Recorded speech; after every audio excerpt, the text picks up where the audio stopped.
KVS Pembuatan Roti C01 Amalan Keselamatan, Kesihatan dan Kebersihan bersama Cikgu Rozi.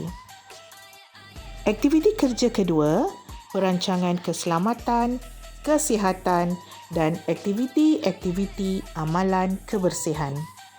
Tajuk kita hari ini ialah langkah-langkah keselamatan dan pencegahan kemalangan di dapur. Hasil pembelajaran, di akhir sesi pengajaran dan pembelajaran, murid akan dapat mengenal pasti langkah-langkah keselamatan dan pencegahan kemalangan di dapur. Langkah keselamatan dan pencegahan kemalangan di dapur yang pertama ialah kita mesti tahu dan dapat mengenal pasti lokasi di manakah terletaknya alat pemadam api, hos air, telefon kecemasan dan juga pintu kecemasan. Kalau telefon tu tak apalah, boleh guna telefon cikgu, tapi yang penting kena tahulah nombor telefon pihak yang kita nak hubungi tu, bomba ke dan sebagainya. Dan alat pemadam api, hos air, pintu kecemasan kita kena tahu supaya bila berlaku perkara-perkara kecemasan, berlaku kemalangan, kita tahu mana nak tuju. Contohnya ada kebakaran kecil, kita tahu mana kita nak dapatkan alat pemadam api, hos air dan sebagainya. Seterusnya, kita perlu gunakan sarung tangan ketuhar untuk mengangkat peralatan panas atau apa sahaja kain yang boleh menghalang daripada tangan kita yang nak memegang, nak mengangkat periuk panas ke, loyang panas ke, supaya tak kena haba tu. Jadi yang biasa kita gunakan adalah sarung tangan ketuhar, yang ada span dekat dalam dia tu.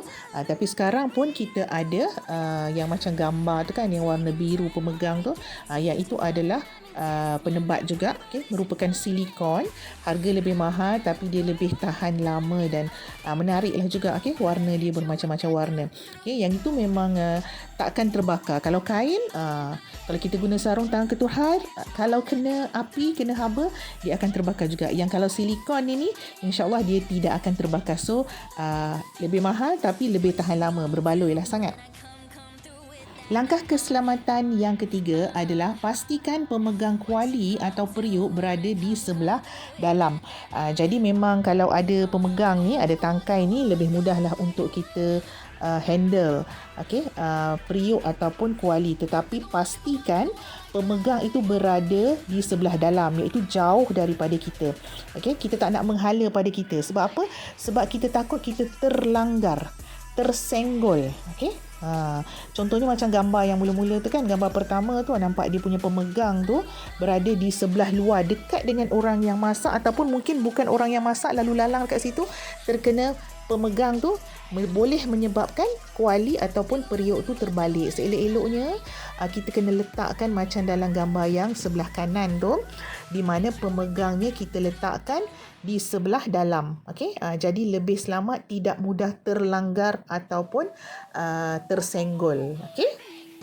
Baik, yang keempat, jika kita memasak air menggunakan cerik di atas dapur, pastikan moncong cerik berada di sebelah luar ataupun jauh daripada tukang masak. Ataupun siapa-siapalah yang lalu dekat situ, untuk mengelakkan wap panas. Ini lebih kurang macam tadilah, yang pemegang periuk ataupun pemegang kuali. Kita kena pastikan, tapi yang ini moncong, moncong cerik.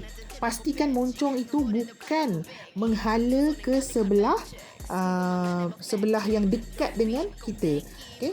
Kena pastikan moncong itu berada di sebelah yang jauh daripada kita, supaya bila air tu masak, dia akan keluar wap udara yang panas tu kan. Jadi kita tak kenalah udara yang panas tu. Macam yang gambar cerik merah tu, kita tak boleh buat macam tu. Sebab bila air masak, air menggelegak, wap air panas tu akan keluar dan kena pada orang yang berada berdekatan ataupun yang lalu lalang dekat situ. Jadi kena letakkan macam gambar cerik yang kedua, yang gambar silver tu. Yang kelima, pakai pakaian dan apron yang bersih, selesa dan sesuai. Okey, so kita kena tahulah untuk memastikan keselamatan dan juga kebersihan kesihatan pakaian dan apron yang kita pakai mesti bersih dan selesa dipakai. Bila kita selesa, kita buat kerja pun lebih mudah. Kalau tak selesa, kita akan kekok buat kerja. Dan apron tu biasanya dia ada tali kan. Pastikan tali apron itu diikat dengan baik. Tak mau terbiar melempai-lempai macam tu kan. Sama juga lengan baju. Kalau lengan baju tu panjang, kita kena lipat. Okay? Sama juga dengan kasut. Kena pakai kasut bertapak getah yang lebih kuat cengkaman dia dan tidak membuatkan kita mudah jatuh. Seelok-eloknya kita boleh pakai boot keselamatan supaya bila ada tumpahan cecair yang panas, tak ada terus kena pada kulit kaki kita. Sebab boot keselamatan tu dia tebal dan dia tinggi lah kan dia punya boot tu. Jadi dapat melindungi kaki kita. Okey, kemudian yang keenam, yang ni penting. Biasa juga diulang-ulang. Jangan sentuh punca elektrik dengan tangan yang basah dan pastikan tangan kering ketika mengendalikan peralatan elektrik. So kita nak onkan switch, nak buka lampu ke, nak buka switch kipas ke, nak onkan blender ke, oven ke, apa saja. Pastikan tangan kita kering, jangan basah. Kalau basah kena lap kering-kering dulu kerana air adalah konduktor elektrik. Maksudnya dia membenarkan pengaliran arus elektrik. Jadi kalaulah ada elektrik dekat situ, tangan kita pula basah, kita boleh kena renjatan elektrik. Jadi renjatan elektrik ni bahaya ya, boleh bawa maut. Jadi kena berhati-hati, jangan ambil mudah. Pastikan tangan betul-betul kering ketika mengendalikan peralatan elektrik. Okey, akhir sekali untuk hari ini, langkah keselamatan yang terakhir untuk mencegah kemalangan berlaku di dapur adalah kita kena pastikan pintu halangan api ditutup untuk menghalang api merebak. So pintu halangan api ni dia tak semua tempat adalah. Kalau macam dekat bilik masakan ataupun bengkel pembuatan roti kita memang tak adalah pintu macam ni. Tapi di sesetengah tempat premis yang komersial memang ada pintu halangan api yang fungsinya dia dapat mencegah penyebaran semasa berlaku kebakaran. Jadi bila berlaku kebakaran, bila ada pintu halangan api ni, api tak dapat nak mara keluar. Dia akan halang dekat situ. So dia sampai kebakaran tu sampai situ saja, dia tak akan merebak ke tempat yang lain. Okey, jadi hari ni cikgu dah terangkan 7 langkah, 7 langkah keselamatan dan pencegahan kemalangan di dapur. 7 langkah ya.